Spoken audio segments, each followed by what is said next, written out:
in between the Ponderosa lemons, up here to your right, someone tried to slide in a banana tree. So the Ponderosa lemon gets up to 2 pounds? Yeah, yes ma'am. Wow. Also in the back of the field, those are what we call edible bamboo. The edible bamboo comes from Italy and it's sold in Chinatown, New York. The ones that are directly in front of you are actually 2 years old. If you look a little ahead in the field straight ahead, the ones that are 60 and 70 feet, those there are 4 years old. The edible bamboo is used for food, diapers, and flower material. We also sell products of the edible bamboo on the inside as well in the gift shop. The next machine we have here is the wind machine, which was used in the 1960s for cold protection. It also works along with the diesel smudge pipe. What it does is when the diesel smudge pipe is blowing the diesel up in the air, it fans a wide spread out over 10 acres over the property to help spread out the diesel to keep the bugs away.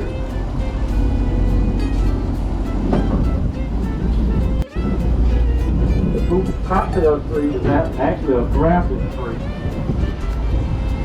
which that is the only one that this farm has been able to get in the last 20 years.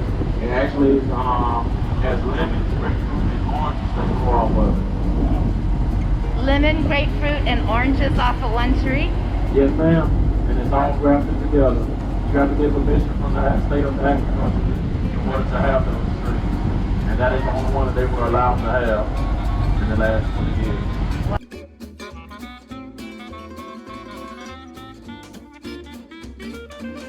Wildlife rehabilitator and the vice president of Wildlife Incorporated. We are the largest and oldest wildlife rescue in this county. We've been open for roughly 34 years and we treat around 4,000 injured wild animals each year. Our goal is to treat animals and return them to the wild. Any other questions? Does he sit there with his mouth open all the time like that? It's called gaping, and they do it when they lay in the sun basking, and it's to help regulate their body temperature. It's mostly to create airflow through between their jaws to help cool down their brain temperature as they lay in the sun. Their body can heat up good and their organs function and digest their food, but their brain temperature is cooled down by keeping their mouth open. And when they get really hot, they'll actually leave their mouth, their actual back of their throat open to help cool down as well. Our next animal is a blonde or leucistic raccoon. Her name is Snowball, and she was a orphan.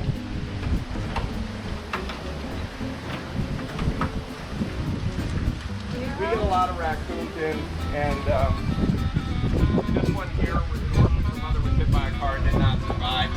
We ended up raising her. Normally we raise these for a while, but blonde raccoons don't do as well in the wild. She was actually pure white when she was a baby, and it made her a big target for predators. So we felt like the odds were against her. She was most likely going to get killed by a predator, so we ended up keeping her.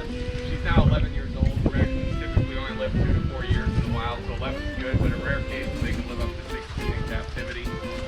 They're found from Florida all the way up into Canada. They have a pretty wide range, and they're actually very beneficial for the ecosystem. They eat a ton of native plants, a lot of fruits and vegetables, and berries, and they throw out seeds everywhere and spread plant growth in the wild. So they are very good. They definitely get into trouble. The easiest way to keep them out of your neighborhood is getting rid of foods and shelters that attract them. Cat food, open trash cans, bird seed, things like that. If you get rid of the foods, they typically move on and look for natural food sources away from your home.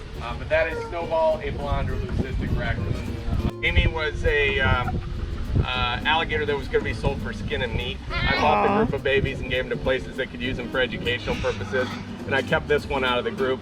American alligators can live up to 80 or more years in captivity, 80, 90 years if taken care of properly in the wild. 50, 60 is a good lifespan if they make it to adulthood. Very few of them do.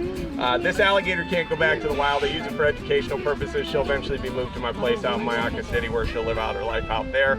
She's still pretty young. Alligators are definitely dangerous, but they do not attack or kill as often as people think.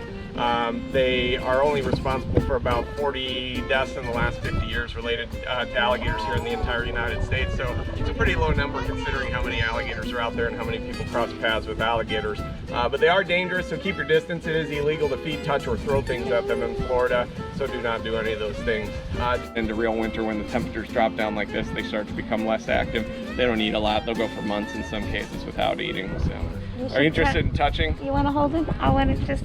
He's very soft. And then right behind the legs. Ah, John's holding an alligator. Look at that. This one's used to being handled, so they get used to it. Yeah, they're not dumb animals. They're really smart. You can teach them their own name and voice and hand commands. So, really? Not dumb at all. Now, you can't keep it in your house, so people eventually end up putting them in their backyard. They will destroy your yard. They'll eat all your grass. They'll dig tunnels under your house. They'll dig under your fence. They're very destructive, and they're herbivores, so they eat any plants in sight. I love them. I think they're great, but they outlive you, get too big, eat a ton of food, and they're very destructive. So I strongly suggest you do not buy these as pets. I don't.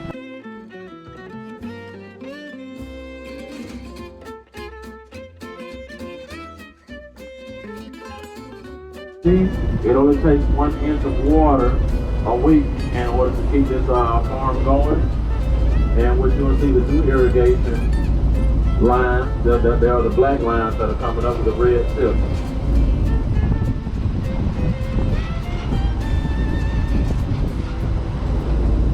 Also, out of the 250 acres that was originally here, all of the bus property here that was sold as well to make more income, and the property that you see here as well, as far as what makes the property of 250 acres in the beginning, they're down to 50 acres now.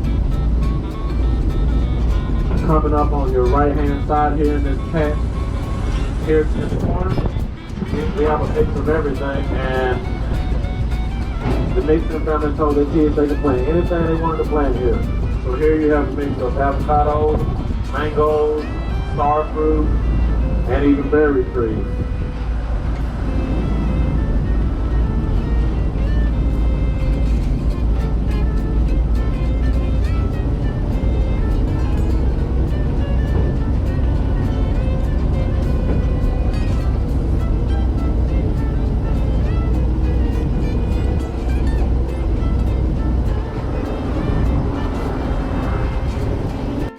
Peels and the rest of the pulp on the oranges, and we'll send off to the cows to eat on the farm. This is our juice factory on the left hand side. If you look a little further up on your left, those are all of the new boxes that we have for boxes and fruit as they come out of the field.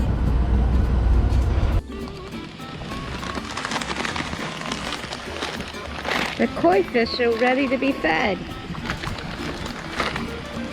They saw me walk up. Oh my goodness.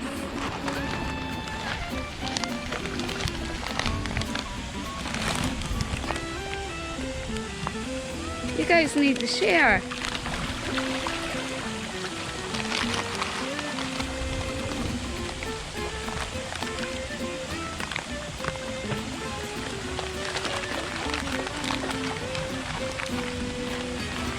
This is supposedly one of the largest koi fish ponds, or collection of koi fish in Florida. I believe it. Look at them.